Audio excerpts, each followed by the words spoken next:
जब पिल furnace mountain पर दोबारा पिल एसेंस रिस्पॉन होने का वक्त आया तो आंसू फिर से उन्हें फार्म करने पहुंच गया।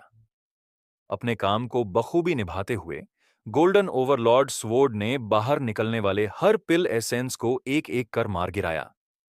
इन्हीं के बीच अचानक आंसू की नजर एक अजीब से पिल एसेंस पर पड़ी, जो पिल फर्नेस माउंटेन से बाहर निकला था। वो पिल एसेंस ना तो कॉमन रेड और गोल्डन कलर का था और ना ही वो ड्रैगन पैटर्न वाली रिजुविनेशन पिल थी। उसमें ब्लैक कलर की टिंज थी, लेकिन वो टाइगर पैटर्न वाली रिजरेक्शन पिल भी नहीं थी। वो एक ऐसी पिल थी जो आधी व्हाइट और आधी ब्लैक थी, आधी पर ड्रैगन पैटर्न और आधी पर टाइगर पैटर्न बना ही हुआ था। वो जितनी अजीब दिख रही थी, उतनी ही अजीब तरह से बैलेंस भी लग रही थी। उस पिल एसेंस से हल्की हल्की ड्रैगन और टाइगर की गूंजती हुई दहाड़ें सुनाई दे रही थीं। क्लैंग। गोल्डन ओवरलॉर्ड स्वॉर्ड ने जैसे ही उस पिल एसेंस पर स्वॉर्ड बीम से स्लैश किया, उसी पल पिल एसेंस के अंदर से व्हाइट कलर की एक ड्रैगन शेप्ड प्राइमोडियल एनर्जी बाहर निकली और उसने गोल्डन ओवरलॉर्ड स्वॉर्ड की स्वॉर्ड बीम को ब्लॉक कर दिया। हालांकि ड्रैगन शेप्ड प्राइमोडियल एनर्जी आखिरकार गोल्डन ओवरलॉर्ड स्वॉर्ड के हमले से शैटर हो गई, लेकिन उस वक्त स्वॉर्ड में इतनी स्ट्रेंथ नहीं बची थी कि वो उस पिल एसेंस को चोट पहुंचा सके। गोल्डन ओवरलॉर्ड स्वॉर्ड दूसरी बार अटैक कर पाती, उससे पहले ही उस पिल एसेंस के अंदर से एक टाइगर की दहाड़ गूंजी, जिसके साथ ही ब्लैक कलर की प्राइमोडियल एनर्जी एक खौफनाक टाइगर की फॉर्म में कंडेंस से ऑकरेंस हो गई और उसने ब्लड के रंग के अवतार की तरफ छलांग मार दी। सिचुएशन को संभालने के लिए आशु ने तुरंत टायरेंट बेहेमोथ को बुलाया। उसने अपने पंजे के एक जबरदस्त थप्पड़ से उस प्राइमोडियल एनर्जी टाइगर को चकनाचूर कर डाला। टायरेंट बेहेमोथ एक कदम और आगे बढ़ा। उसका इरादा उस पिल एसेंस को भी कुचल देने का था, लेकिन तभी उस पिल एसेंस के अंदर से एक साथ ड्रैगन और टाइगर की दहाड़ गूंजी। एक ड्रैगन और एक टाइगर की शैडो अपीयर हुई और उन्होंने मिलकर टायरेंट बेहेमोथ के अटैक को सरप्राइजिंगली ब्लॉक कर दिया। टायरेंट बेहेमोथ ने लगातार कई बार हमला किया, लेकिन वो ड्रैगन टाइगर शैडोज को शैटर नहीं कर पाया। आखिर में उसके पास सिर्फ एक ही रास्ता बचा। उसने एब्सोल्यूट स्ट्रेंथ को एक्टिवेट किया और एक खूंखार दहाड़ के साथ फिर से हमला बोला। 10 से ज्यादा घूंसे बरसाने के बाद जाकर वो ड्रैगन टाइगर की शैडोज को पूरी तरह चकनाचूर कर सका। टायरेंट बेहेमोथ के लगातार पंच उस पिल एसेंस पर भी पड़ते रहे। आखिरकार वो पिल एसेंस भी टूटकर टुकड़ों में बिखर गई, जिसकी वजह थी कि उसकी हीलिंग स्पीड टूटने की रफ्तार के मुकाबले टिक नहीं पाई। Mythical creature dragon tiger pill essence मारा गया। कंपेनियन एक ड्रॉप हुआ है। जैसे ही आशु ने गेम का ये नोटिफिकेशन देखी, उसकी नजर उस कंपेनियन एग पर पड़ी, जो वहां जमीन पर पड़ा हुआ था। वो खुद को रोक नहीं सका, खुशी से भर उठा और तुरंत झपटकर एग उठाया और उसे इंक्यूबेट कर डाला। Dragon tiger pill essence mythical, life providence, dragon spirit tiger, ferocity, life soul dragon tiger combat, wheel of destiny, reservation, strength 8, speed 8, constitution 8, primordial energy 61, talent skill कोई नहीं, companion form pill one time use. क्या जबरदस्त पिल essence है ये! क्या वाकई ये पिल किसी मरे हुए को जिंदा कर सकती है? आशु ड्रैगन टाइगर पिल एसेंस की इंफॉर्मेशन देखकर अपनी खुशी रोक नहीं सका। बाकी एट्रीब्यूट्स को छोड़ भी दें तो सिर्फ इसका व्हील ऑफ डेस्टिनी ही काफी पावरफुल लग रहा था। इंट्रोडक्शन में साफ साफ लिखा था कि इसमें मरे हुए को रिवाइव करने की एबिलिटी है। ये बात कितनी सही है, ये तो वो नहीं जानता था। फिर भी इसमें कोई शक नहीं था कि ये एक जान बचाने वाला खजाना था। भले ही ये किसी मरे को जिंदा ना कर पाए, लेकिन किसी गहरे जख्म पर इसका असर करिश्माई साबित हो सकता था। इतना प्रेशियस ट्रीजर पाकर आशु के अंदर और भी मोटिवेशन आ गया। मगर अफसोस, इसके बाद जब उसने बाकी के 81 पिल एसेंस फार्म किए तो कोई और खास चीज हासिल नहीं हुई। इस दौरान आहूजा परिवार की तरफ से कोई खबर नहीं आई। मायरा भी वापस नहीं लौटी और इधर नीलामी की तारीख धीरे धीरे करीब आती जा रही थी। उस सुबह आशु रोज की तरह करिश्मा को टहलाने के लिए बाहर ले गया। जब वो पास की रिवर के किनारे पहुंचा तो उसकी नजर एक बेंच पर बैठे करण पर पड़ी। क्या इत्तेफाक है! आशु करिश्मा को लेकर उसकी ओर बढ़ा और ग्रीट करते हुए बोला, ये कोई इत्तेफाक नहीं है, मैं यहां खास तौर पर तुम्हारा इंतजार करने ही आया हूं। करण ने जवाब दिया। आशु कुछ पल को चौंक गया। तुम होटल में मुझसे मिलने क्यों नहीं आए? करण के चेहरे पर थकावट साफ झलक रही थी, लेकिन फिर भी उसके चेहरे पर एक हल्की मुस्कान थी। पिछले कुछ दिन बहुत घुटन भरे रहे हैं। थोड़ा खुली हवा में सांस लेने का मन था तो सोचा यहीं तुम्हारा इंतजार कर लूं। क्या बात है? आशु ने पूछा। फेंटोम्ब वाली सिचुएशन बहुत ही पेचीदा हो गई है। हमारे आहूजा परिवार के 10 से ज्यादा लोग मारे जा चुके हैं। सभी ने खुद फेंटोम्ब में छलांग लगा दी और वहीं के फेंट स्टोन स्टैच्यूज बन गए। करण ने सीरियस टोन में कहा, पर क्या वहां निगरानी नहीं रखी जा रही थी? आंसू चौंक कर बोला, ऐसा करने कोई फायदा नहीं। किसी को नहीं पता कि अगला कौन कूदेगा। हो सकता है अगली बार कूदने वाला वही हो जो उसे गार्ड कर रहा है। हमने कई तरीके आजमा लिए, यहां तक कि फिएन टोम्ब के पास से सभी को हटा भी दिया, लेकिन फिर भी कुछ लोग खुद चलकर वहां पहुंच जाते हैं और फिएंट स्टोन में तब्दील हो जाते। करण ने एक थकी हुई सांस के साथ कहा, क्या मैं किसी तरह तुम्हारी मदद कर सकता हूं? मायरा के साथ अपनी दोस्ती को ध्यान में रखते हुए अगर कोई मदद मुमकिन थी तो आंसू पीछे हटने वालों में से नहीं था। करण ने धीरे से सिर हिलाया और कहा, अब तक मैं कोई सोल्यूशन नहीं निकाल पाया हूं, लेकिन मैं यहां फेंटोम्ब के लिए नहीं आया। तो फिर मुझे ढूंढने का कारण क्या है? और कि उत्तम है? आशु ने हैरानी से पूछा। आहूजा परिवार इस वक्त इतनी बड़ी मुसीबत में फंसा हुआ था और फिर भी करण ने उससे मिलने का वक्त निकाला। जाहिर है कि बात बेहद अहम होगी। मैं तुमसे एक मदद मांगने आया था। आहूजा परिवार की अब थॉमस कॉलेज से बातचीत चल रही है। अगर सब कुछ ठीक रहा तो मायरा वहां एक ट्यूटर बन सकती है।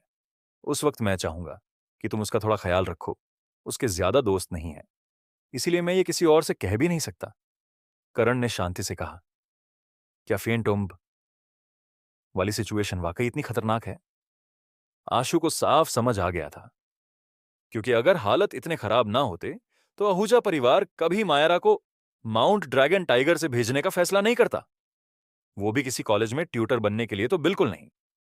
आहूजा परिवार शायद बिल्कुल बेबस हो चुका था, तभी उन्होंने इतना बड़ा फैसला लिया होगा। ये सिर्फ एक एहतियात है। नीलामी खत्म होने के बाद मैं मायरा को तुम्हारे साथ महिम सिटी भेज दूंगा। अगर हमारा आहूजा परिवार इस प्रॉब्लम से सही सलामत निकल गया तो मैं उसे फिर वापस बुला लूंगा। करण ने काम टोन में कहा।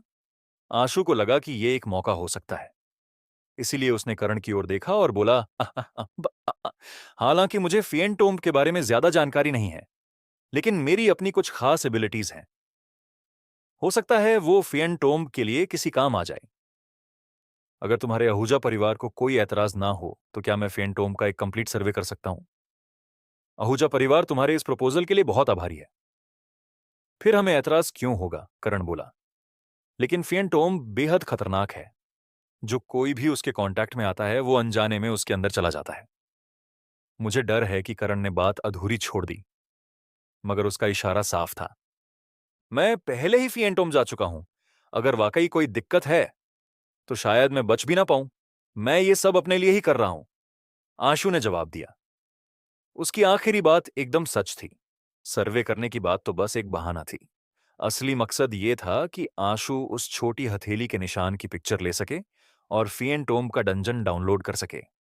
एक बार अगर आशु ने फिएंटोम्ब का डंजन डाउनलोड कर लिया तो वो गेम में उस जगह को एक्सप्लोर कर पाएगा। शायद इसी रास्ते से वो आहूजा परिवार की परेशानी का कोई सोल्यूशन निकाल सके।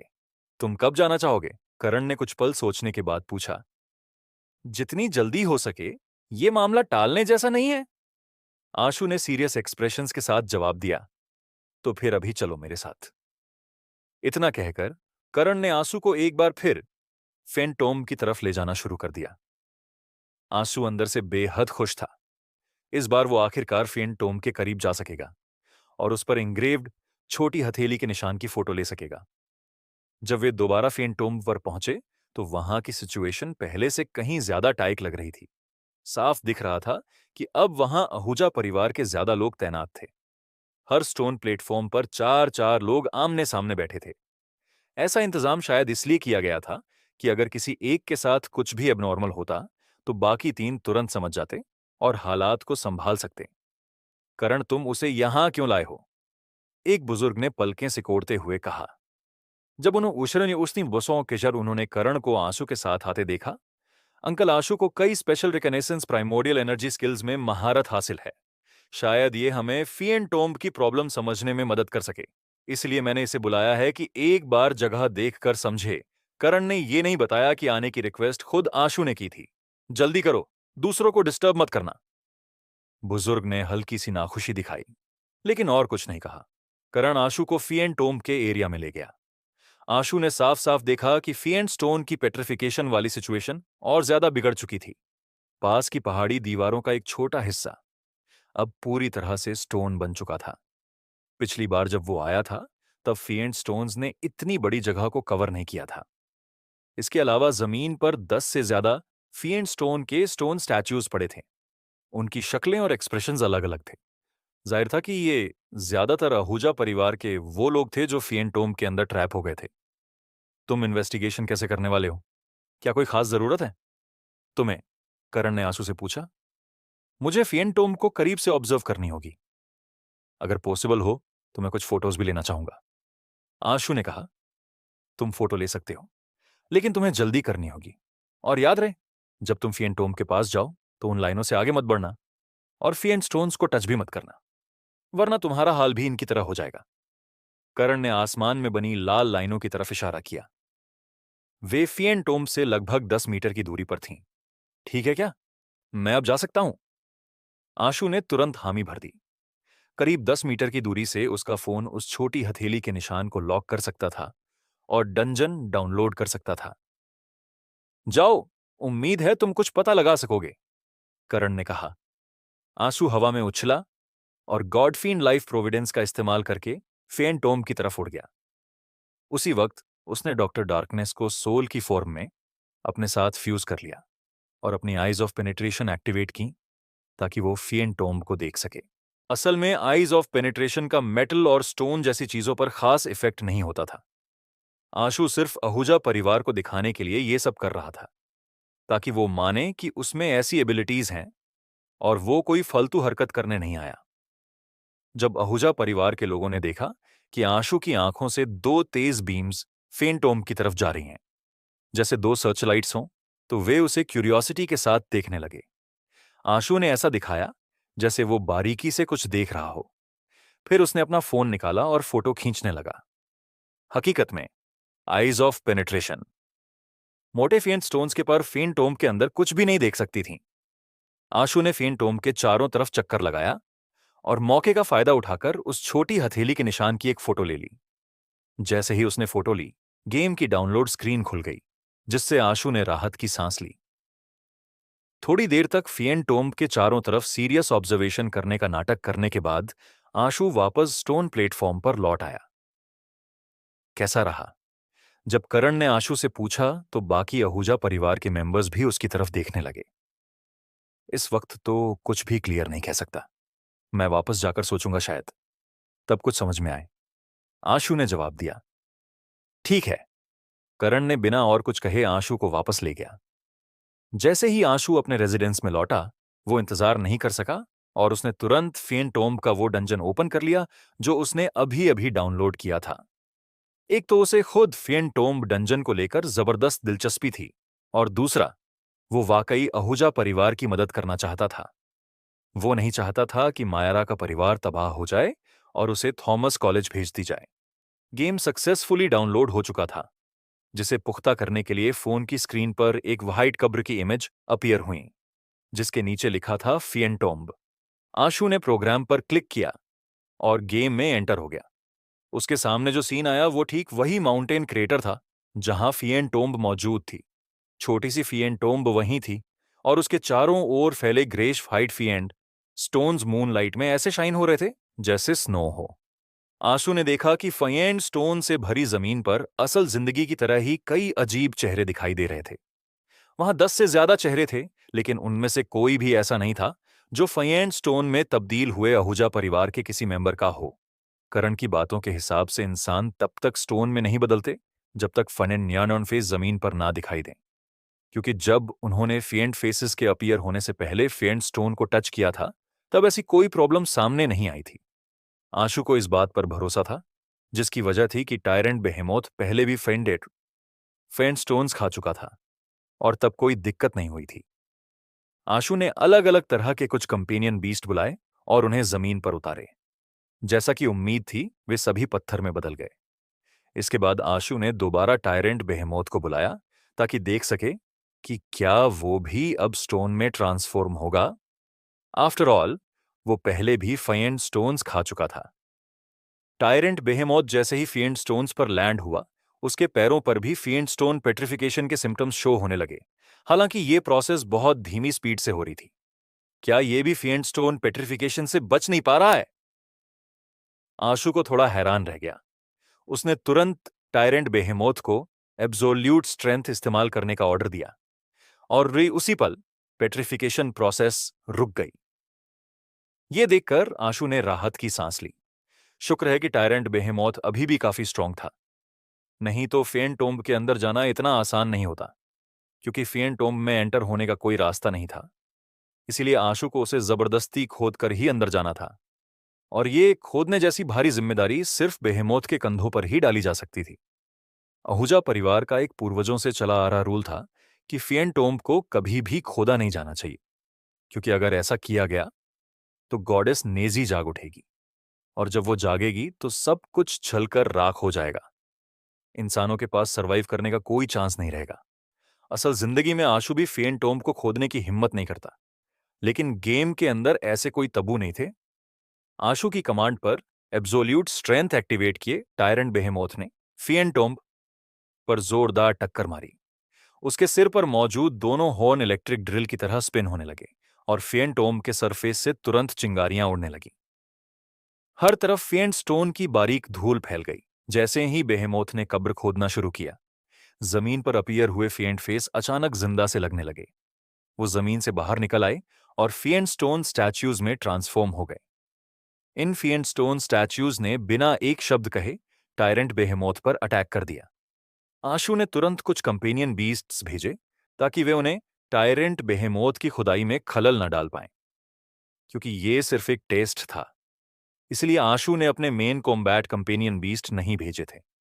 जो कंपेनियन बीस्ट्स उसने भेजे, वो सारे एपिक रूनिक हेवी आर्मर्ड योद्धा थे। केवल एक ही मिथिकल कंपेनियन बीस्ट था, गोल्डन बैटल गॉड हेल्बर्ट। फिएंट स्टोन स्टैच्यूज की स्पीड और स्ट्रेंथ देखकर लग रहा था कि वो एपिक क्लास पर हैं, लेकिन जब उन्हें शैटर किए गए तो वो तुरंत फिर से फिएंट स्टोन्स के अंदर रिवाइव हो गए। आशु ने कितनी भी कोशिश की, वो मारे नहीं जा सकते थे। ऊपर से फिएंट स्टोन स्टैच्यूज जिसके भी कांटेक्ट में आते, वो चीज पेट्रीफाई हो जाती। इसीलिए उन्हें खत्म करना बेहद मुश्किल होने वाला था। जैसे जैसे फिएंट टोम्ब की खुदाई होती गई, उसके आसपास और भी ज्यादा फिएंट फेस नजर आने लगे। वे सभी धीरे धीरे फिएंट स्टोन स्टैच्यूज में बदलकर टायरेंट बेहेमोथ की तरफ दौड़ पड़े। शुक्र है कि एब्सोल्यूट स्ट्रेंथ स्टेट में टायरेंट बेहेमोथ वाकई एक इनविंसिबल शख्सियत बन चुका था। फिएंट स्टोन स्टैच्यूज ने उसके शरीर को पकड़ने की कोशिश की, लेकिन वो उसे पेट्रीफाई नहीं कर पाए। वो बेहेमोथ के चारों तरफ ऐसे लिपट गए जैसे चींटियों का झुंड किसी शिकार पर टूट पड़ा हो। क्या इन्हें पूरी तरह खत्म करने का कोई तरीका नहीं है? आशु की त्योरियां चढ़ गईं। उसने पहले ही कई तरह के स्ट्रेंथ एट्रीब्यूट्स ट्राई कर लिए थे, लेकिन सब बेकार गए। वो फिएंट स्टोन स्टैच्यूज को तोड़ जरूर सकता था, लेकिन उन्हें फिएंट स्टोन्स के अंदर दोबारा रिवाइव होने से नहीं रोक पा रहा था। ऊपर से गेम में ऐसी कोई नोटिफिकेशन भी नहीं आई थी कि वे पूरी तरह मारे जा चुके हैं। यह साफ था कि उन्हें तोड़ना ही उन्हें मारने के लिए काफी नहीं था। जब टायरेंट बेहेमोथ फेंटोम्ब को ड्रिल कर रहा था, तभी उसका सींग किसी चीज से टकरा गया और एक मेटल के मेटल से टकराने जैसी आवाज गूंजी। टायरेंट बेहेमोथ खुद ब खुद 2 कदम पीछे हट गया और उस खुदे हुए फेंटोम्ब को घूरने लगा। उस फेंटोम्ब के अंदर एक विशालकाय ह्यूमन फेस दिखा। वो हूबहू वैसा ही था जैसा पहले फेंट स्टोन्स पर नजर आया था, लेकिन यह चेहरा कहीं ज्यादा बड़ा था और इससे एक अजीब सा ग्रे व्हाइट ऑरा निकल रहा था। आंसू उस चेहरे को गौर से देख ही रहा था कि वो चीज खुद ब खुद हवा में तैरने लगी। तभी उसे समझ आया कि वो असल में कोई चेहरा नहीं, बल्कि एक स्टोन मास्क था। देखने से लग रहा है कि फ्रंट फेस के अपीयर होने की सिचुएशन इसी मास्क से जुड़ी हुई है। आशु ने टायरेंट बेहेमोथ को एक जोरदार पंच मारने का ऑर्डर दिया। वो ये देखना चाहता था कि इस मास्क के पास आखिर कौन कौन सी एबिलिटीज हैं।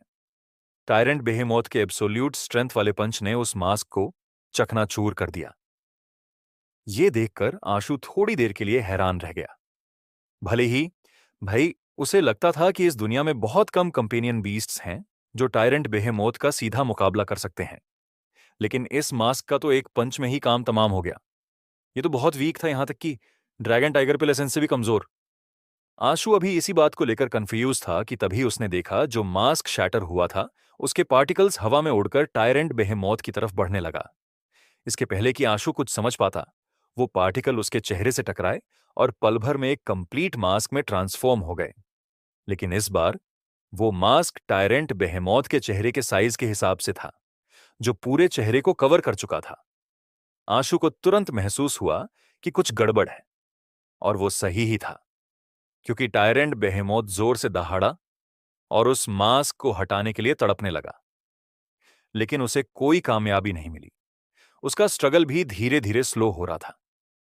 कुछ ही सेकंड्स में आशु को समझ आ गया कि अब टायरेंट बेहेमोथ उसके कंट्रोल में नहीं रहा। टायरेंट बेहेमोथ ने ब्लड के रंग के अवतार की तरफ जोरदार पंच फेंका, लेकिन वो एक तरफ डॉज कर गया और बेहेमोथ के मुक्के ने पहाड़ की दीवार में एक बड़ा सा सुराख कर डाला। टायरेंट बेहेमोथ की खौफनाक स्ट्रेंथ पूरी तरह खुलकर सामने आ गई थी। जब उसने बार बार ब्लड के रंग के अवतार पर एक के बाद एक ताबड़तोड़ अटैक करने शुरू कर दिए। आशु की स्ट्रेंथ इतनी नहीं थी कि वो टायरेंट बेहेमोथ से सीधा मुकाबला कर सके, इसलिए वो सिर्फ लगातार डॉज करता रहा।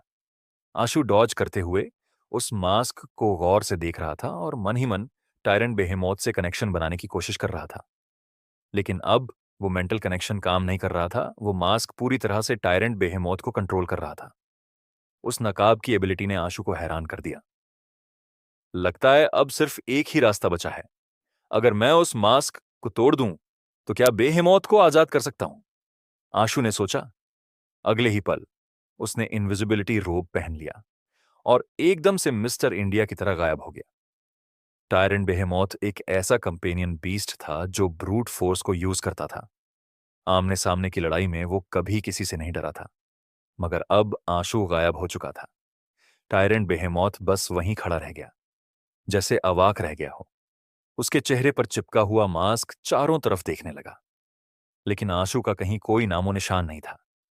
अचानक एक इनविजिबल स्वॉर्ड बीम फ्लैश हुई, जिसके साथ ही टायरेंट बेहेमोथ के चेहरे पर लगा मास्क दो हिस्सों में स्प्लिट हो गया और नीचे गिर पड़ा। मगर टायरेंट बेहेमोथ को अब भी आजादी नहीं मिली। वो मास्क चकनाचूर होकर खुद ब खुद फिर से हवा में वाइंटर की तरह इकट्ठा हुआ और दोबारा उसके चेहरे पर लग गया। एक नया मास्क बन चुका था और टायरेंट बेहेमोथ अब भी उसी के कंट्रोल में था। आंसू इनविजिबल होकर आगे बढ़ता रहा और उसके हाथ में मौजूद लाइट कंसीलमेंट स्वॉर्ड लगातार फ्लैश होती रही।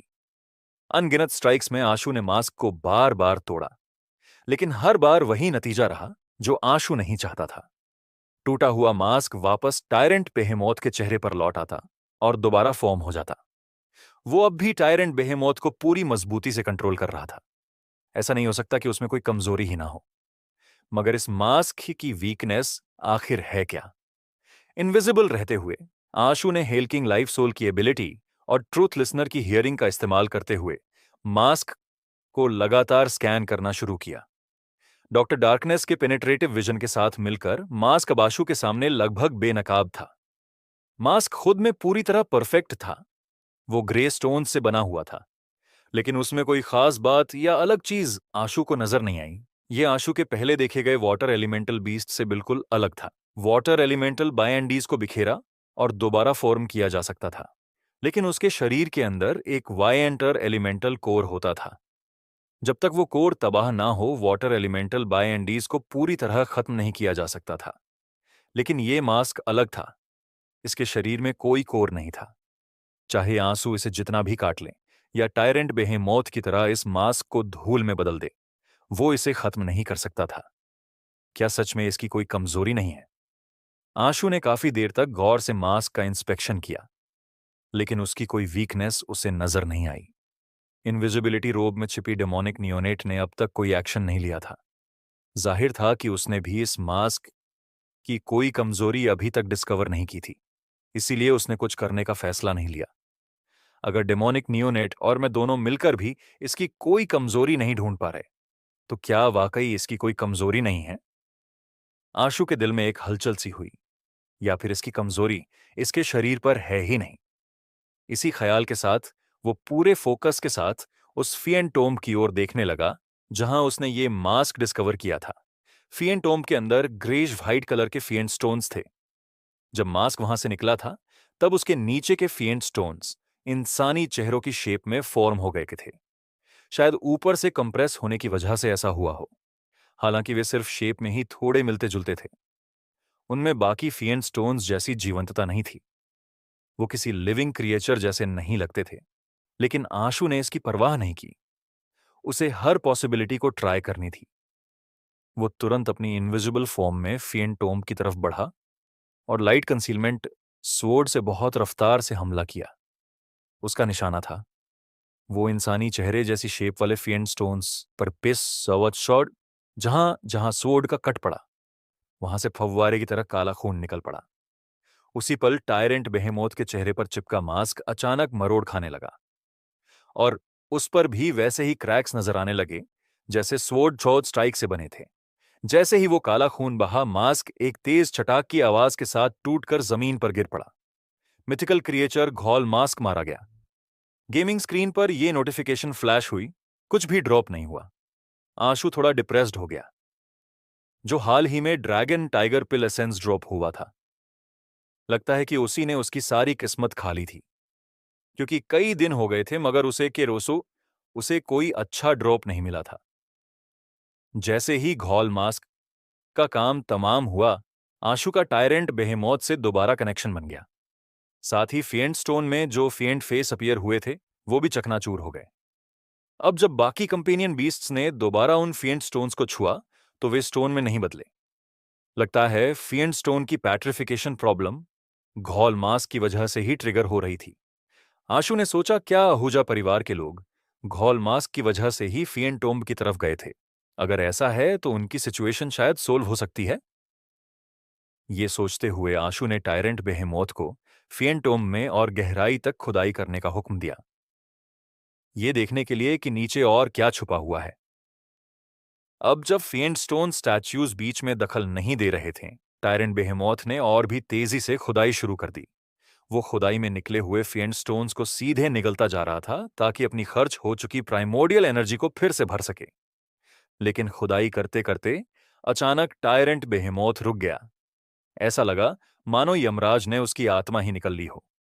वो फेंटोम के सामने एकदम जड़ होकर खड़ा रह गया और आंसू जितने भी ऑर्डर देता रहा वो 1 इंच भी नहीं हिला। अब क्या गड़बड़ है? आंशु ने हल्की सी त्योरियां चढ़ाईं और अपनी नजरें उस फेंटोम की ओर फोकस की जो अब तक 7-8 मीटर गहरा खुद चुकी थी। वहां उसे फेंट स्टोन्स के अलावा कुछ और भी दिखा। दरअसल उस गड्ढे में एक और लिविंग क्रिएचर मौजूद था। वो क्रिएचर दिखने में बेहद अजीब था। उसका निचला हिस्सा किसी स्नेक की तरह था, लेकिन उसमें फिश जैसी झलक भी थी। उसके ऊपरी शरीर पर 2 ड्रैगन जैसे पंजे थे और सिर भी ड्रैगन जैसा था, मगर उस पर हॉर्न नहीं थे। कुल मिलाकर वो एक बेहद अजीब और अनजाना क्रिएचर लग रहा था। वो चुपचाप कब्र में पड़ा हुआ था। किसी वजह से टायरेंट बेहेमोथ गड्ढे के बाहर खड़ा उसे घूरता रहा, जैसे किसी ने उसे वश में कर लिया हो। आशु का दिल बेचैन हो उठा। उसने तुरंत गोल्डन बैटल गॉड हेलबर्ट को बुलाया और उस क्रिएचर पर अटैक करने के लिए आगे भेजा। लेकिन जैसे ही गोल्डन बैटल गॉड हेलबर्ट कब्र के करीब पहुंचा, वो भी अचानक अपना कंट्रोल खो बैठा और गड्ढे के किनारे जाकर लैंड हो गया। आशु ने जल्दी से कुछ और कंपेनियन बीस्ट्स भेजे, लेकिन आउटकम वही रहा। जो भी क्रिएचर उस कब्र के पास पहुंचता वो एकदम से वहीं खड़ा रह जाता, जैसे किसी ने उसे अपने काबू में कर लिया हो। चाहे एनिमल हो या वेपन, सभी कंपेनियन बीस्ट्स का अंजाम एक जैसा ही हुआ। इस फिएंटोम में जो डायमेंशनल क्रिएचर्स हैं वो वाकई बहुत अजीब हैं। पहले घॉल मास्क और अब ये मॉन्स्टर, इनकी एबिलिटीज भी बेहद अजीब हैं। आशु कुछ पल के लिए सोच में पड़ गया और फिर उसने ट्रुथ लिसनर को कब्र के पास बुला लिया। लेकिन ट्रुथ लिसनर वहां खड़ा रहकर गुमसुम नहीं रहा। उसने अपनी 2 ईयररिंग्स शैटर कर दी और नीचे उतरते ही अपने पंजों से उस मॉन्स्टर को जकड़ लिया और उसे चीरकर 2 टुकड़ों में बांट दिया। मॉन्स्टर जब तक रिएक्ट कर पाता तब तक बहुत देर हो चुकी थी। उसकी मौत एक बहुत ही अननेचुरल तरीके से हुई और तभी जाकर टायरेंट बेहेमोथ और बाकी कंपेनियन बीस्ट्स को दोबारा होश आया। वो तो मेरे पास काफी कंपेनियन बीस्ट्स हैं जिनकी एबिलिटीज वेल राउंडेड हैं, वरना इस फिएंटोम्ब के सामने तो मैं सच में कुछ नहीं कर पाता। आशु ने मन ही मन सोचा। मिथिकल क्रिएचर घोस्ट हॉर्नलेस मारा गया। एक गेम नोटिफिकेशन स्क्रीन पर पाइनअप अप हुई। एक और मिथिकल कंपेनियन बीस्ट। इसके नीचे क्या छिपा हो सकता है? क्या वाकई ये नेजी हो सकती है? आशु सोचने लगा कि अगर ये सचमुच नेजी हुई तो वो कितनी पावरफुल होगी। घोस्ट हॉर्नलेस को ऊपर वाले के पास भेजने के बाद आशु ने टायरेंट बेहेमोथ को और गहराई तक खोदने का ऑर्डर दिया, क्योंकि वो देखना चाहता था कि क्या वाकई फिएंटोम्ब के अंदर नेजी मौजूद है। टायरेंट बेहेमोथ ने ऑर्डर मिलते ही दोबारा खुदाई शुरू कर दी। ज्यादा देर नहीं बीती थी कि नीचे के फिएंट स्टोन्स से झुलसाती हुई गर्म हवा निकलने लगी। जितनी गहराई में वो गया, फिएंट स्टोन्स उतने ही ज्यादा गर्म होते गए। आखिर तक पहुंचते पहुंचते वो फिएंट स्टोन्स पिघलकर मैग्मा बन गए। टायरेंट बेहेमोथ को मैग्मा का डर नहीं था, बल्कि उसने उस मैग्मा को अपने पेट में खींच लिया। जैसे जैसे मैग्मा गायब होता गया, कुछ धीरे धीरे सामने आने लगा। आशु को फाइनली कुछ ऐसा नजर आया जो फेंट स्टोन नहीं था। वो एक ब्लैक मेटल का बना हुआ बैड था, जिसे किसी स्पेशल शेप में फोर्स किया गया था। बैड के ऊपर एक कैनोपी थी और उस पर एक ट्रांसपेरेंट पर्दा लटक रहा था। फेंट स्टोन से फॉर्म हुआ मैग्मा उस पर्दे से टकराकर रुक गया था, जिससे वो बैड के अंदर नहीं घुस पाया। और उस बैड पर एक बला की खूबसूरत महिला सो रही थी। बस यूं ही आंखें बंद किए हुए वो इतनी खूबसूरत लग रही थी कि उसे डिस्क्राइब कर पाना भी मुश्किल था। ये सोच पाना भी मुश्किल था कि अगर उसने अपनी आंखें खोल दी तो वो कैसी दिखेगी। उस महिला ने रेड कलर के कपड़े पहने हुए थे, जो उसके फिगर को और भी एन्चांटिंग और चार्मिंग बना रहा था।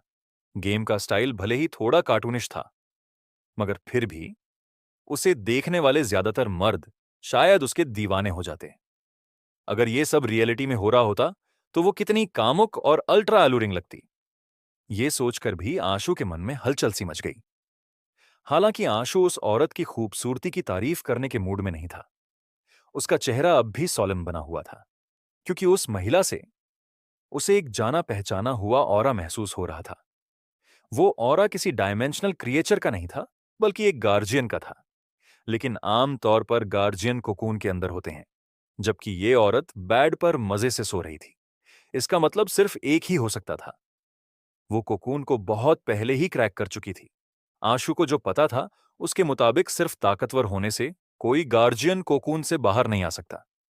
जब तक कोई जानबूझकर उसका कोकून नहीं तोड़ता या कोई इंसान उससे कॉन्ट्रैक्ट नहीं करता, तब तक गार्जियन कितना भी पावरफुल क्यों ना हो, वो कोकून से बाहर नहीं निकल सकता। अब जब ये औरत कोकून में नहीं थी, तो इसका मतलब साफ था, या तो किसी ह्यूमन ने उससे पहले ही कॉन्ट्रैक्ट कर लिया है या फिर किसी ने जबरदस्ती उसका कोकून ब्रेक कर दिया है। आशु ने सोचा, आहूजा परिवार इतने लंबे वक्त से फिएंटोम को प्रोटेक्ट करता हुआ आ रहा है, तो ये मुमकिन नहीं लगता कि कोई बाहरी आदमी फिएंटोम को खोदकर गार्जियन से कॉन्ट्रैक्ट कर ले। फिर बस दो ही पॉसिबिलिटीज बचती हैं। या तो आहूजा परिवार में ही कोई है जिसने गार्जियन से कॉन्ट्रैक्ट किया है, या फिर ये औरत वैसी है जैसी उस लॉग में मौजूद गार्जियन है। मतलब कि पिछले एरा में जिंदा बचे हुए गार्जियन में से एक। तभी जो औरत बेड पर पड़ी थी, अचानक उसकी आंखें खुल गईं। ये आंखें वैसी खूबसूरत नहीं थीं जैसी आंसू ने इमेजिन की थी। वे फायर की तरफ रेड थीं। भले ही वो बेकार ना लग रही हों, पर उनमें ऐसा डरावना एहसास था कि कमजोर दिल वालों की तो रूह तक कांप जाए। उनमें 1% भी फेमिनिन चार्म नहीं था। उसकी लाल आंखें बर्फ की तरह कोल्ड थीं और सीधे आंसू को घूर रही थीं, मानो वो कोई चोर हो जिसने उसके ख्वाबों में दखल देने की जुर्रत की हो। बस इस एक नजर से ही आंसू के शरीर में सिहरन सी दौड़ गई। उसकी पीठ पसीने से भीग गई और एक अनजानी खतरे की फीलिंग अपने आप उठने लगी। फिर अचानक उसे याद आया कि वो अभी भी इनविजिबिलिटी रोब पहने हुए था, लेकिन फिर भी वो औरत उसे देख पा रही थी। इसका मतलब था कि इनविजिबिलिटी रोब उसके खिलाफ बेअसर था। आशु ने पहले अटैक करने का फैसला किया ताकि वो अपर हैंड हासिल कर सके। टायरेंट बेहेमॉथ ने दहाड़ते हुए जोर से दहाड़ मारी और बेड पर पड़ी उस औरत की तरफ झपट पड़ा। जैसे ही वो एक्सपैंड होकर अपनी ह्यूज फॉर्म में आया, उसका पंच, जो पूरे बैट से भी बड़ा हो चुका था, पूरी ताकत से नीचे गिरा। मानो बैड और उस औरत को एक साथ चकनाचूर कर देना चाहता हो। लेकिन टायरेंट बेहेमौत का पंच गिरने से पहले ही वो औरत बेड पर बैठ चुकी थी और उसने बिस्तर के चारों तरफ टंगे ट्रांसपेरेंट झिलमिलाते पर्दे को उठा दिया। जैसे ही वो पर्दा उठा, ठीक उसी पल खौफनाक फ्लेम्स ने गेमिंग की पूरी दुनिया को निगल लिया। आशु वक्त पर रिएक्ट भी नहीं कर पाया। स्क्रीन पर बस आग ही आग दिखाई दी और उसी के साथ उसका ब्लड के रंग का अवतार ऊपर वाले को प्यारा हो गया। ये क्या बकवास थी। आशु चौंक गया। फुल स्क्रीन इंस्टेंट किल। उसने झटपट गेम डंजन फिर से लॉन्च किया और दोबारा फिएंटोम्ब में एंटर होकर चेक करना चाहा। लेकिन फिएंटोम्ब का प्रोग्राम आइकन डिम पड़ गया था। उस पर टैप करने से कोई रिएक्शन नहीं हो रहा था। बस नीचे 24 घंटे का काउंटडाउन दिखाई दे रहा था, जिसका मतलब साफ था कि उसे दोबारा फिएंटोम्ब डंजन में जाने के लिए 24 घंटे का इंतजार करना पड़ेगा। आशु के मन में असंतुष्टि सी रह गई। इतनी मेहनत से उसे एक नया गार्जियन मिला था और अब सब खत्म। शायद यही मौका था जिससे स्लॉटरर परफेक्ट बॉडी पर पहुंच सकती थी। मेरे पास बनाना फेरी है, इसलिए हो सकता है मैं गार्जियन की फ्लेम्स को रिस्ट्रेन कर आशु ने सकूं। फिर सोचा, मेरे पास अब भी उसे फिएंटोमव मारने का में एक चांस वाकई बचा है। एक गार्जियन है, तो फिर जाहिर है कि करण की फैमिली ने जिस निजी का जिक्र किया था वो असल में एक गार्जियन ही है। जितना ज्यादा आशु ने सोचा, उसे ये पॉसिबिलिटी उतनी ही एक्यूरेट लगने लगी। जब उसने नेजी के ओरिजिन को बाकी चीजों से जोड़कर देखा तो उसके अंदर ये यकीन और भी गहरा होता चला गया कि वो शायद पिछली गार्जियन बैटल से जिंदा बची हुई गार्जियन है। अब आशु को शक होने लगा था कि शायद येलो एम्परर और चियो के बीच जो ऐतिहासिक मुकाबला हुआ था वो असल में गार्जियन के बीच का मुकाबला था और उस बैटल में यकीनन कई गार्जियन शामिल रहे होंगे। पूर्व प्रिंसिपल सहारनपुर बैटलफील्ड को स्टडी करने के बाद ही गायब हो गए थे। उन्होंने जो चीजें पीछे छोड़ी थीं, वो भी सहारनपुर बैटल से जुड़ी लगती हैं। क्या ये हो सकता है कि पूर्व प्रिंसिपल की छोड़ी गई चीजें वाकई लोगों को गार्जियन से फाइट करने और उन्हें हराने का मौका देती हैं? आशु ने इन सब के बीच के कनेक्शन पर सीरियस होकर सोचा। उसने पहले दूसरे डंजन में शिकार करने का फैसला किया और 24 घंटों का दर्दनाक इंतजार के बाद आखिरकार आशु ने दोबारा फिएंटोम्ब डंजन में एंट्री ली। तब तक फिएंटोम्ब अपनी ओरिजिनल स्टेट में वापस आ चुकी थी। आशु ने टायरेंट बेहेमौत को हुक्म दिया कि वो फिएंटोम्ब को खोदना शुरू करे। फिर उसने घोल मास्क बाहर निकाला और गोल्डन ओवरलॉर्ड स्वॉर्ड को मजबूती से पकड़कर फिएंटोम्ब में अपीयर हुए। फिएन फेस पर एक जबरदस्त स्लैश किया, लेकिन जैसे ही उसका ब्लड के रंग का अवतार फिएंटोम्ब के सामने पहुंचा, वो अचानक जमीन पर कोलैप्स हो गया और उसी पल मर गया। इससे आंसू हक्का बक्का रह गया। गेम स्क्रीन एकदम ब्लैंक हो गई। अब दोबारा फिएंटोम्ब में एंटर करने के लिए 24 घंटे का इंतजार करना पड़ेगा। क्या बकवास है? ये एक बार मरते ही 24 घंटे का वेट। ये डंजन कितना अजीब है यार। आंसू पूरी तरह बेबस महसूस कर रहा था। पहले जब मैं इनविजिबल था, तब तो मैं आराम से उस कब्र में बने इंसानी चेहरे पर स्लैश कर सकता था, लेकिन अब तो बस उसके पास जाना ही सीधी मौत बन गया है। लगता है उस इंसानी चेहरे के पास अभी भी कुछ चालें बची हैं। आशु ने मन ही मन सोचा, पिछली बार जब मैं इनविजिबल हो गया था तो वो मुझे देख नहीं पाया, इसीलिए उसने अपनी एबिलिटी ट्रिगर नहीं की। लगता है फिएंटोम्ब को क्रैक करना वाकई मुश्किल है। इसके लिए जरूरी कंपेनियन बीस्ट्स हैं बेहेमोथ इनविजिबिलिटी, रोब और ट्रुथ लिसनर। और अगर मुझे गार्जियन को मारना है तो ऐसे कंपेनियन बीस्ट्स चाहिए जो फ्लेम्स को कंट्रोल या रेस्ट्रेन कर सकें। यानी कम से कम 4 टोप नोच मिथिकल कंपेनियन बीस्ट्स चाहिए। एक आम इंसान के पास ऐसे कंपेनियन बीस्ट्स कहां से होंगे? यहां तक कि आहूजा परिवार के लिए भी शायद इतना परफेक्ट लाइनअप तैयार करना मुश्किल हो, लेकिन जरूरी नहीं कि मैं गार्जियन से फाइट ही करूं। आहूजा परिवार की प्रॉब्लम सोल्व करने के लिए शायद सिर्फ घोल मास्क और घोस्ट हॉर्नलेस को मारना ही काफी होगा। जैसे ही आशु सोच विचार कर रहा था कि कैसे मायरा की मदद की जाए, तभी उसका कॉल आ गया। तुम कब लौटी? आशु ने पूछा। अभी अभी वापस आई हूं। मायरा की आवाज में थकान साफ झलक रही थी। फिर उसने थोड़े अफसोस के साथ कहा, आशु, मुझे लगता है कि अर्थ एलिमेंटल बीस्ट की नीलामी में हालात बदलने वाले हैं। क्या अर्थ एलिमेंटल बीस्ट की नीलामी अब नहीं होगी? आशु को समझ आ गया था। आहूजा परिवार में इतनी बड़ी घटना के बाद उनका नीलामी करवाने का मूड ना होना बिल्कुल नेचुरल था। नीलामी तो होगी और पहले से भी जल्दी होगी, मायरा ने कहा। लेकिन इस बार की नीलामी पैसों से नहीं होगी। जो भी फिएंटोम्ब चिंटोम्ब की प्रॉब्लम सोल्व कर सकेगा वही अर्थ, एलिमेंटल बीस्ट कंपेनियन एग को ले जा सकेगा। ओह, तो ये बात है। ये आइडिया बुरा नहीं है। आशु मुस्कुराया। उसे पहले से ही फिएंटोम के बारे में थोड़ा बहुत अंदाजा हो चुका था। भले ही वो पूरी तरह श्योर नहीं था कि वो इस सिचुएशन को पूरी तरह सुलझा सकता है, लेकिन अगर वो कुछ बार और ट्राई करे तो उसे ज्यादा दिक्कत नहीं होनी चाहिए। उसे आहूजा परिवार की परेशानी सुलझाने के लिए गार्जियन को मारने की जरूरत नहीं थी, इसीलिए उसके अंदर अभी भी काफी कॉन्फिडेंस था। फिर भी उसे कुछ और डंजन रन करने की जरूरत थी ताकि वो पूरी तरह से कंफर्म कर सके। और एक बार जब सब क्लियर हो जाए तब जाकर नीलामी में हिस्सा लेना बिल्कुल सही रहेगा। मैं तो यही चाहती हूं कि किसी परिवार का कोई मेंबर फिएंटोम की प्रॉब्लम सुलझा दे, वरना हमारे आहूजा परिवार के लिए सिचुएशन सच में बहुत खतरनाक हो जाएगी। मायरा की आवाज भारी थी। उसका मूड साफ खराब था। वो ज्यादा देर तक आंसू से बात नहीं कर पाई और कॉल कट कर दिया। नीलामी 2 दिन में शुरू होने वाली थी। वक्त थोड़ा टाइट था, लेकिन कुछ जरूरी बातों को कंफर्म करने के लिए यह काफी होना चाहिए था। आशु ने मन ही मन ठान लिया था, वो अर्थ एलिमेंटल बीस्ट कंपेनियन इन हर हाल में हासिल करेगा। मायरा की मदद करनी तो थी ही, लेकिन अगर सिर्फ कंपेनियन एग के लिए भी सोचा जाए तब भी उसे अब एक्शन लेना ही पड़ेगा। मगर मुझे कोई तरीका निकालना होगा। मैं अपने कंपेनियन बीस्ट्स को ज्यादा एक्सपोज नहीं कर सकता।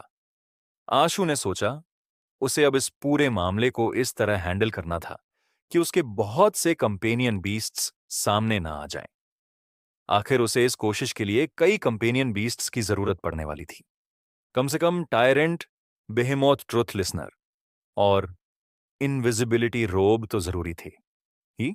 जैसे ही फिएंटोम्ब डंजन दोबारा लॉन्च करने का टाइम आया, आशु बेसब्री से उसमें घुस पड़ा। इस बार उसने पूरी सख्ती से प्रोसीजर फॉलो करना शुरू किया। टायरेंट बेहेमोथ ने कब्र को खोदना शुरू किया ताकि घोल मास्क को बाहर निकाला जा सके। उसी दौरान आशु इनविजिबल हो गया और चुपचाप कब्र के पास पहुंचकर घोस्ट फेस को मार गिराया। फिर उसने घोस्ट हॉर्नलेस को खोदा और ट्रुथ लिसनर की मदद से उसे खत्म कर दिया। पूरा प्रोसेस एकदम परफेक्ट तरीके से हुआ, बिना किसी रुकावट या गड़बड़ी के। इसके बाद आशु ने कुछ वक्त तक इंतजार किया। जब उसने ये कंफर्म कर लिया कि अब फिएंट स्टोन बड़ी तादाद में ग्रो नहीं हो रहे थे, घोस्ट फेज भी दोबारा अपीयर नहीं हुआ और उसके कंपेनियन बीस्ट्स को ना तो फिएंट स्टोन पेट्रिफिकेशन हो रही थी, ना ही वो खुद ब खुद फिएंटोम की तरफ खींच रहे थे, तभी जाकर उसे सुकून मिला। यहां तक पहुंचना आसान नहीं था। इस मौके को बेकार नहीं जाने दे सकता। देखता हूं कि क्या बनाना फेरी गार्जियन की फ्लेम्स को रेस्टेंट कर सकती है। आशु ने टायरेंट बेहेमोथ को आगे खुदाई जारी रखने का इशारा दिया। बहुत जल्द टायरेंट बेहेमोथ एक बार फिर से खुदाई करते हुए गॉडेस नेजी तक पहुंच गया। ठीक पिछली बार की तरह जैसे ही पर्दा हटा, फिएंटोम के चारों तरफ तुरंत ही टेरिफाइंग फ्लेम्स बर्न हो उठीं। लेकिन इस बार ब्लड के रंग के अवतार के पास बनाना फेरी खड़ी हुई थी। इसीलिए जैसे ही फ्लेम्स फैलना शुरू हुई, बनाना फेरी ने अपने चेरी जैसे होंठ खोले और 3 रियलम्स बेस्ट विंड से ऑगमेंटेड सुप्रीमियन विंड बाहर रिलीज कर दी। एक पल में ही स्क्रीन पर छाई फ्लेम्स गायब हो गई। जिस रफ्तार से फ्लेम्स बुझीं, वो देखकर ऐसा लग रहा था मानो वे कभी थीं ही नहीं।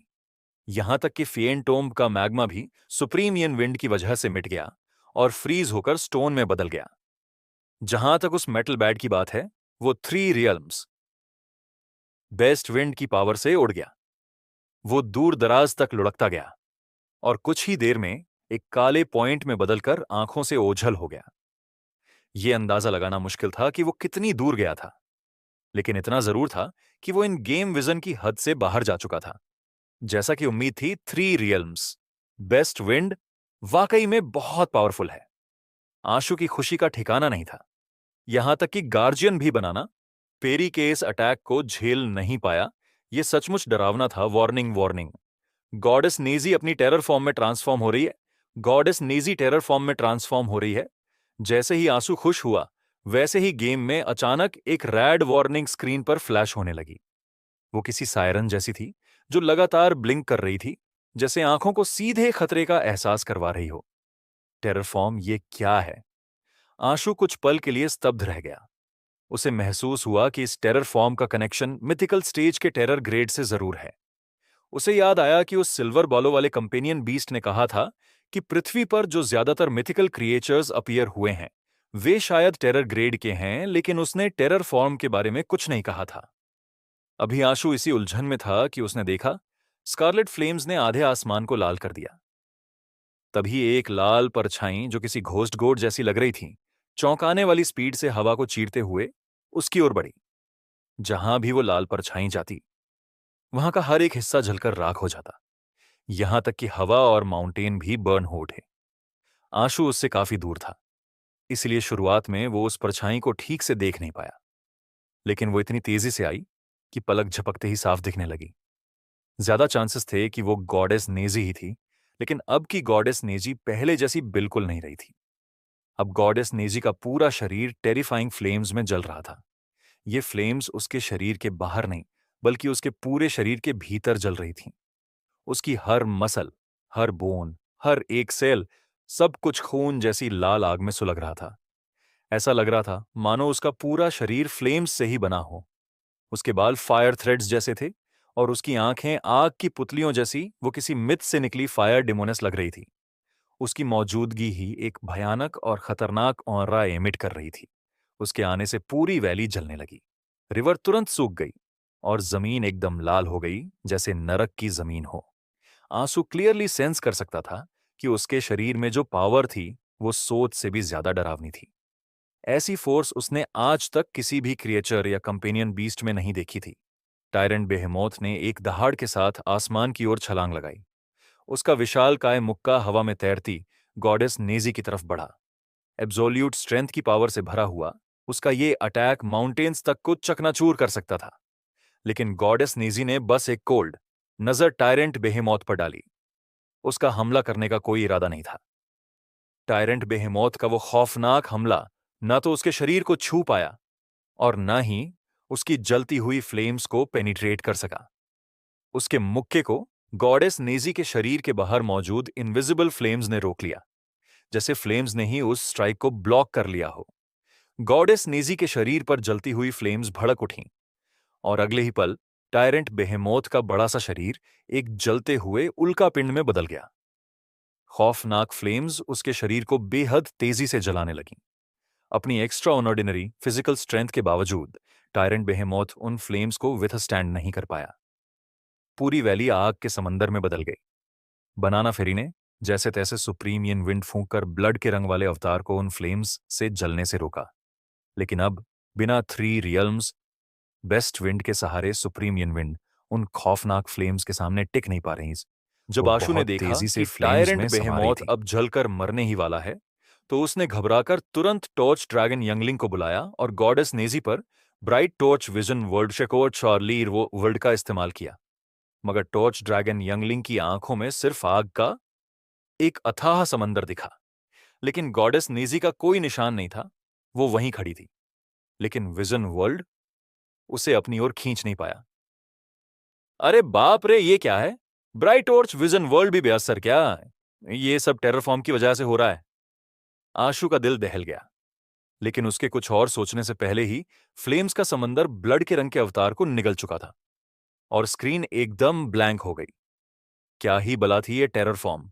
क्या यही है किसी टेरर ग्रेड मिथिकल क्रिएचर की ट्रू पावर? आशु को लगा कि गॉडेस नेजी अब तक की सबसे डरावनी क्रिएचर थी जिसे उसने देखा था। एंड सिटी और अंडरग्राउंड समुद्र वाले जो दोनों गार्जियन हैं, वो भी इतने डरावने नहीं थे। उसने सोचा, क्या उनके पास भी टेरर फॉर्म है? आशु का अंदाजा था कि शायद उनके पास नहीं है। कम से कम उसने उन्हें कभी उस फॉर्म में देखे तो नहीं थे। अगर किसी और के पास टेरर फॉर्म होगी, तो शायद वो होगी जो फोरबिडन सिटी के लॉग में छिपी है। हो सकता है उसके पास टेरर फॉर्म हो जो नए गार्जियन अभी तक कोकून से बाहर नहीं आए। उनके पास टेरर फॉर्म होने के चांसेस बहुत कम लगते हैं। आखिर ये टेरर फॉर्म आती कैसे है? क्या कंपेनियन बीस्ट्स के पास भी ऐसी कोई फॉर्म हो सकती है? आशु इस बारे में काफी देर तक सोचता रहा, लेकिन किसी नतीजे पर नहीं पहुंच पाया। उसके जहन में अचानक दी सेलेस्तारा का ख्याल आया। उसने सोचा, क्या दी सेलेस्तारा के पास भी कोई टेरर फॉर्म हो सकती है? थोड़ी देर सोच विचार करने के बाद आशु ने दी सेलेस्तारा को एक मैसेज भेजा। दी सेलेस्तारा, क्या मैं तुमसे एक सवाल पूछ सकता हूं? क्या तुम एक टेरर ग्रेड एक्सपर्ट हो? उसे असल में जवाब मिलने की उम्मीद नहीं थी, लेकिन हैरानी की बात यह रही कि दी सेलेस्तारा ने कुछ ही देर में जवाब दे दिया। बुरा नहीं है, तुम्हें टेरर ग्रेड के बारे में भी पता है। और क्या जानते हो? आशु ने थोड़े झिझकते हुए कहा, मुझे टेरर फॉर्म की एग्जिस्टेंस के बारे में भी पता है। तुम शायद उसी लेवल पर हो, है ना दी? सेलेस्तारा ने तिरस्कार से जवाब दिया। टेरर फॉर्म तो कुछ भी नहीं है। तुम ह्यूमंस के लिए टेरर ग्रेड का मतलब है इनविंसिबल, लेकिन मेरे सामने टेरर ग्रेड कुछ भी नहीं, सिर्फ कचरा है। फिर उसने जोड़ा, तुम्हारा पाला किसी ऐसे से पड़ा होगा जिसके पास टेरर फॉर्म हो, वरना तुम मुझसे ये सवाल कभी नहीं पूछते। तुम तो सब जानती हो। आशु ने उसकी तारीफ की, ये उम्मीद करते हुए कि शायद दी सेलेस्तारा और ज्यादा बताए। दी सेलेस्तारा ने भी उसे निराश नहीं किया और अगला मैसेज सेंड किया। थ्योरी में देखा जाए तो जिन मिथिकल क्रिएचर्स के पास टेरर फॉर्म होती है वही असली मायनों में ट्रू मिथिकल क्रिएचर माने जाते हैं। लेकिन टेरर फॉर्म हर मिथिकल के पास नहीं होती। ये उनकी ब्लड लाइन टैलेंट और कॉम्प्रिहेंशन एबिलिटीज पर डिपेंड करता है। मामूली गार्जियन अगर लगातार लड़ते और इवोल्व करते रहें तो टेरर फॉर्म अचीव कर सकते हैं, लेकिन डायमेंशनल क्रिएचर्स में सिर्फ टॉप क्लास वाले ही टेरर फॉर्म रख सकते हैं। असल में टेरर फॉर्म एग्जैक्टली होती क्या है? आशु ने पूछा। दी सेलेस्तारा ने रिप्लाई किया, तुम्हारे हिसाब से मिथिकल स्टेज और मामूली इपिक या लेजेंडरी स्टेज के बीच क्या फर्क है? Basic stats and wheel of destiny, Ashu ने कहा। व्हील ऑफ डेस्टिनी वाकई मिथिकल क्रिएचर्स को एक पावरफुल एबिलिटी दे सकता है, दी सेलेस्तारा ने कहा। लेकिन चाहे वो एबिलिटी कितनी भी पावरफुल क्यों ना हो, वो सिर्फ एक एबिलिटी ही रहती है। उसमें कोई क्वालिटेटिव डिफरेंस नहीं होता। डायमेंशनल क्रिएचर्स के नजरिए से देखा जाए तो टेरर ट्रांसफॉर्मेशन को कर पाना ही क्रिएचर्स के लेवल में फर्क करने का सबसे अहम इंडिकेटर है। डायमेंशनल जोन में लेजेंडरी और एपिक जैसे ग्रेड्स की कोई गिनती नहीं, क्योंकि ऐसे क्रिएचर्स बहुत कमजोर होते हैं। उन्हें क्लासिफाई करने लायक भी नहीं समझा जाता। डायमेंशनल क्रिएचर्स की असली क्लासिफिकेशन बस दो ही होती है, एक जो टेरर ट्रांसफॉर्मेशन कर सकता है और एक जो नहीं कर सकता। यही पहला लेवल होता है डायमेंशनल क्रिएचर्स को कैटेगराइज करने का। मैं अब भी नहीं समझ पा रहा कि असल में टेरर फॉर्म की पावर होती क्या है, आशु ने थोड़ा कंफ्यूज होकर कहा। दी सेलेस्तारा ने आगे कहा, तुम नहीं समझोगे, ये तो तय है, क्योंकि वो असल में ट्रू मिथिकल रियल्म है। जब तक तुमने वो लेवल अचीव नहीं किया है तब तक समझ पाना नामुमकिन है। सीधे शब्दों में कहें तो जिसे तुम गॉड कहते हो वो एक ऐसी मौजूदगी है जिसे डिफाइन करना मुमकिन नहीं है। एक ऐसा अनजाना डर जो इंसानों के दिल में दहशत भर देता है। अगर इंसान अपनी स्ट्रेंथ से किसी क्रिएचर को हरा सकते हैं तो वो कभी गॉड नहीं कहे जाते। टेरर फॉर्म भी एक ऐसी ही इंडिस्क्राइबल स्टेट है। टेरर ट्रांसफॉर्मेशन के बाद चाहे कोई मोर्टल कितना भी स्ट्रांग क्यों ना हो, वो उस शरीर को खरोंच तक नहीं पहुंचा सकता जिसने टेरर फॉर्म ले लिया हो। सिर्फ एक टेरर फॉर्म ही दूसरी टेरर फॉर्म को हरा सकता है। तो फिर टेरर ट्रांसफॉर्मेशन कैसे अचीव किया जा सकता है? आशु ने पूछा। दी सेलेस्तारा ने कहा, तुम ह्यूमन के लिए टेरर ट्रांसफॉर्मेशन अचीव कर पाना मुमकिन नहीं है। सिर्फ गार्जियन से कॉन्ट्रैक्ट साइन करके और उनकी पावर का इस्तेमाल करके जब तुम मिथिकल स्टेज पर ब्रेक थ्रू करते हो तभी तुम्हारे पास टेरर ट्रांसफॉर्मेशन के लिए क्वालिफिकेशन होती है। इंसान मिथिकल स्टेज तक क्यों नहीं पहुंच सकते? आशु समझ नहीं पा रहा था कि आखिर क्यों सिर्फ इंसानों के लिए ही मिथिकल स्टेज तक जाना नामुमकिन था। चलो मैं तुम्हें एक एग्जांपल देती हूं। क्या तुम ह्यूमंस के पास कॉमिक्स नाम की चीज नहीं होती? उन कॉमिक्स में जो कैरेक्टर होते हैं तुम उन्हें 2 डायमेंशनल क्रिएचर्स कहते हो और तुम ह्यूमंस 3 डायमेंशनल क्रिएचर्स हो। अब सोचो, चाहे वो कॉमिक्स के कैरेक्टर कितने भी पावरफुल क्यों ना हो, क्या तुम मानते हो कि वो कभी ह्यूमंस जैसे 3 डायमेंशनल क्रिएचर्स बन सकते हैं? बिल्कुल नहीं। हाँ, ये सिर्फ एक एग्जाम्पल है, पूरी तरह एक्यूरेट नहीं, लेकिन असली सिचुएशन इससे बहुत अलग भी नहीं है। इसलिए चाहे वो कॉमिक्स के कैरेक्टर कितने भी स्ट्रांग क्यों ना हो, वो 3 डायमेंशनल क्रिएचर्स को चोट नहीं पहुंचा सकते। लेकिन 3 डायमेंशनल क्रिएचर्स 2 डायमेंशनल क्रिएचर्स को बड़ी आसानी से तबाह कर सकते हैं। यही वजह है कि सिर्फ टेरर ग्रेड ही टेरर ग्रेड को हरा सकता है। टेरर ट्रांसफॉर्मेशन के बाद वो अब सेम लेवल के एग्जिस्टेंस नहीं रहते। अब उनमें कोई कंपैरिजन नहीं हो सकती, दी सेलेस्तारा ने समझाया। क्या ह्यूमैनिटी वाकई में बेबस है? आशु इस बात पर यकीन नहीं कर पा रहा था कि इंसान कभी भी मिथिकल स्टेज तक नहीं पहुंच सकते। कम से कम आर्यवीर ने तो ये कर दिखाया था, भले ही उसके तरीके काफी बेरहम थे। दी सेलेस्तारा ने जवाब दिया। उम्मीद तो जरूर है, या तो कोई गार्जियन से कॉन्ट्रैक्ट करे या फिर युगराल की तरह खुद गार्जियन के साथ फ्यूज हो जाए। बस यही दो रास्ते हैं। मैंने एक इंसान को देखा है जिसने सिर्फ अपनी ताकत के बल पर मिथिकल स्टेज तक पहुंचने में कामयाबी पाई थी। आशु ने कहा। दी सेलेस्तारा के जवाब में हिकारत झलक रही थी। तुम फोरबिडन सिटी वाले की बात कर रहे हो ना? अगर स्टारलेडी पोलस्टार की मदद ना होती तो क्या वो सिर्फ अपनी स्ट्रेंथ से मिथिकल स्टेज तक पहुंच सकता था? आशु थोड़ा चौंक गया। उस वक्त वाकई में आर्यवीर ने लॉग में छिपी पावर का इस्तेमाल करके अपने आखिरी लाइफ प्रोविडेंस और लाइफ सोल को कंडेंस किया था, और पर्पल लाइटनिंग की मदद से ही वो मिथिकल स्टेज तक पहुंच पाया था। ह्यूमंस के लिए सिर्फ यही दो रास्ते हैं। क्या तुमने सोचा है कि तुम्हें कौन सा रास्ता अपनाना है? दी सेलेस्तारा ने कहा। अगर तुम गार्जियन से कॉन्ट्रैक्ट करना चाहते हो तो मैं तुम्हारी मदद कर सकती हूं। मैं तुम्हें एक बेहद पावरफुल गार्जियन से कॉन्ट्रैक्ट करवा सकती हूं जो किसी भी तरह से स्टारलेडी पोलस्टार से इंफीरियर नहीं होगा। मैं अभी ये देखना चाहता हूं कि क्या मैं अपनी खुद की स्ट्रेंथ से बल पर मिथिकल स्टेज तक पहुंच सकता हूं। आशु ने जवाब दिया। तो फिर वक्त लो। जब तुम किसी डेड एंड तक पहुंच जाओगे तब मुझे ढूंढ लेना। तब भी देर नहीं होगी। इस बार दी सेलेस्तारा नाराज नहीं हुई। उसकी टोन में एक अजीब सी सर्टेनिटी थी, मानो उसे पूरा यकीन हो कि आशु अपनी खुद की स्ट्रेंथ से कभी भी मिथिकल स्टेज पर नहीं पहुंच पाएगा। 24 घंटे का इंतजार करने के बाद आशु ने एक बार फिर फॉनमेंटोम्ब डंजन में एंट्री ली। इस बार वो नेचुरली गॉडेस नेजी को उकसाने की हिम्मत नहीं करने वाला था, इसीलिए उसने बस घोल मास्क और घोस्ट हॉर्नलेस का खत्मा किया और फिर आगे कोई एक्शन नहीं लिया। उसने यही सिचुएशन बनाए रखी और बारीकी से यह देखने लगा कि फैंटोम के आसपास कोई और एबनॉर्मेलिटी तो नहीं है फैंटोम में। अब कोई और प्रॉब्लम नहीं हुई थी, यहां तक कि जब मायरा ने उसे उस सो कॉल्ड नीलामी में हिस्सा लेने के लिए बुलाया तब भी कुछ गलत नहीं हुआ। इसीलिए जब तक वो खुदाई जारी नहीं रखता तब तक गॉडेस नेजी नहीं जागती।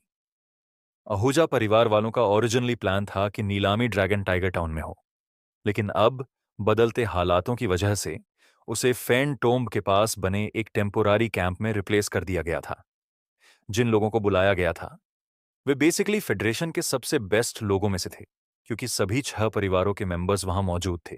इसीलिए जब रेड्डी परिवार के मेंबर्स ने आशु को देखा तो उनके चेहरे पर खुशी नहीं थी। बाकी परिवारों का आशु से ज्यादा लेना देना नहीं था। इसके उलट नॉर्थ डिस्ट्रिक्ट के अल्टीमेट फैमिली क्लैन के लोग खुद उससे मिलने के लिए आगे आए।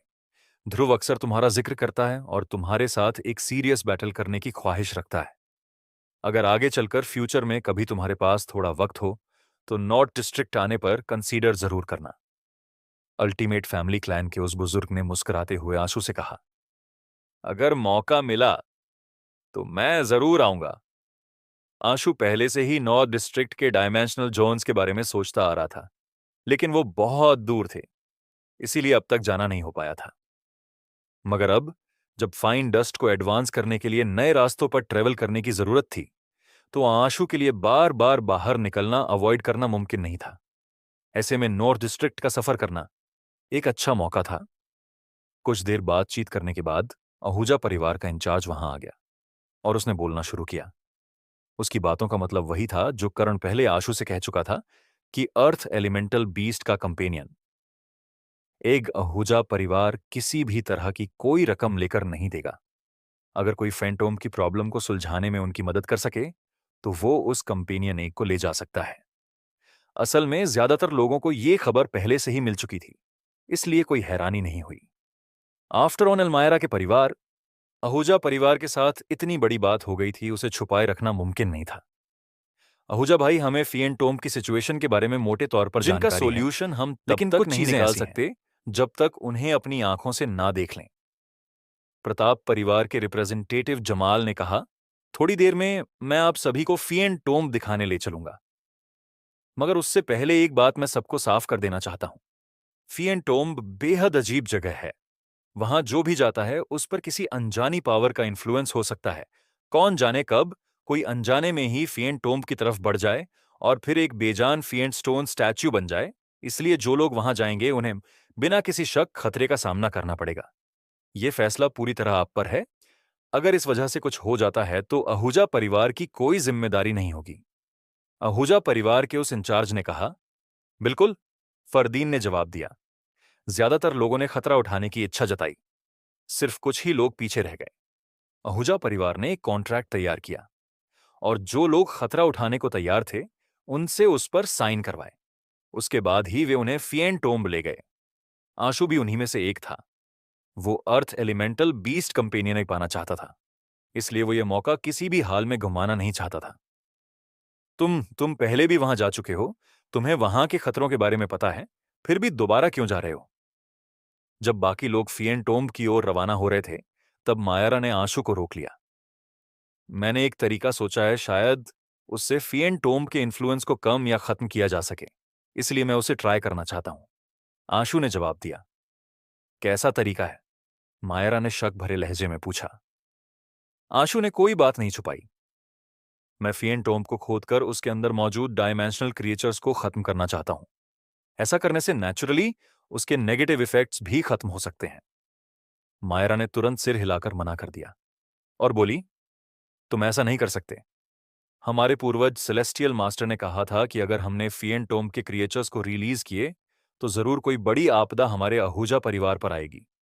हमारा परिवार इतने सालों से फिएन टोम्ब को सप्रेस करता आ रहा है, सिर्फ इसीलिए कि वो तबाही ना हो जिसे हमारे पूर्वजों ने पहले ही भांप लिया था। हम अपनी खुदगर्जी में फिएन टोम्ब को कैसे खोद सकते हैं? मेरी ऑब्जर्वेशन के मुताबिक फिएन टोम्ब में सिर्फ एक ही खतरनाक क्रिएचर नहीं है। जो क्रिएचर तुम्हारे आहूजा परिवार को अफेक्ट कर रहा है, वो शायद वो नेजी नहीं है जिसका जिक्र तुम्हारे पूर्वज सेलेस्टियल मास्टर ने किया था। जब तक हम नेजी को परेशान नहीं करते, हम ऊपर ऊपर की खुदाई करके उन डायमेंशनल क्रिएचर्स को मार सकते हैं जो आहूजा परिवार को नुकसान पहुंचा रहे हैं। आशु ने समझाने की कोशिश की। मायरा ने कड़वी मुस्कान के साथ सिर हिलाया। कौन जानता है कि अगर हमने फिएन टोम्ब को छुआ तो क्या होगा? हो सकता है कि अंदर के खौफनाक क्रिएचर्स बाहर निकले। उसके बाद जो होगा उसकी कल्पना भी नहीं की जा सकती। मुझे नहीं लगता कि मेरे परिवार के बुजुर्ग इस बात को कभी मंजूरी देंगे। आंसू चुप हो गया। जब मायरा को मनाना ही इतना मुश्किल था, तो आहूजा परिवार के बुजुर्गों को मनाना तो और भी डिफिकल्ट होगा। वो ये भी नहीं बता सकता था कि उसे फिएन टोम्ब की सिचुएशन के बारे में क्या क्या पता है, इसीलिए उन्हें राजी कर पाना वाकई एक झंझट बनने वाला था। अब आशु के पास बस एक ही रास्ता था, हर कदम सोच समझकर आगे बढ़ाना। वो किसी भी हालत में अर्थ एलिमेंटल बीस्ट का कंपेनियन एग छोड़ने को तैयार नहीं था।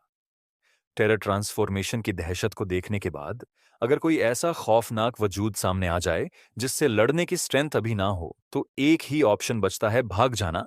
और उस मामले में अर्थ एलिमेंटल बीस्ट नो डाउट सबसे बेहतरीन हथियार था भागने के लिए। ये लगभग तय था कि उसे उस पर डिपेंड रहना ही पड़ेगा। ऑफ कोर्स सबसे अच्छा तो यही होता कि उसे कभी ऐसे किसी क्रिएचर से सामना ना करना पड़े जो टेरर ट्रांसफॉर्मेशन कर सकता हो। लेकिन अगर कभी हुआ तो उसके पास जिंदा बच निकलने का कोई तरीका जरूर होना चाहिए। आगे आने वाले वक्त में और भी ज्यादा गार्जियंस सामने आएंगे और यकीनन कई ऐसे गार्जियंस भी होंगे जिनके पास टेरर ट्रांसफॉर्मेशन की एबिलिटी होगी, यहां तक कि इससे भी ज्यादा डरावने डायमेंशनल क्रिएचर्स का अपीयर होना भी मुमकिन है। अगर वो बात सच थी जो सिल्वर बालों वाले कंपेनियन बीस्ट ने कही थी कि किसी इंसान और गार्जियन का कॉम्बिनेशन एक calamity grade power house produce कर सकता है, तो वो और भी डरावना था। टेरर ग्रेड पर ही क्रिएचर्स इतने ज्यादा डरावने होते हैं, तो कैलेमिटी ग्रेड की पावर कैसी होगी, इसकी कल्पना करना भी आशु के लिए मुश्किल था। क्योंकि मायरा को फेन टोम्ब जाने की इजाजत नहीं थी, आशु को मजबूरन अकेले ही बाकी लोगों के पीछे जाना पड़ा और वो सबके साथ हो लिया। हाल ही में करण फेन टोम्ब को गार्ड कर रहा था। जब आशु और बाकी लोग वहां पहुंचे तो करण ने उनका वेलकम किया और उन्हें केन्स का स्टोन प्लेटफॉर्म तक ले गया। इस स्टोन प्लेटफॉर्म की एक बहुत बड़ी कहानी थी।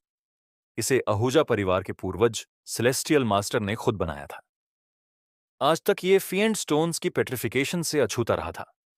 प्लेटफॉर्म के नीचे की जमीन और माउंटेन की दीवारें तो कब की फिएंट स्टोन्स में बदल चुकी थीं, मगर ये 8 स्टोन प्लेटफॉर्म अब भी पूरी तरह सेफ थे।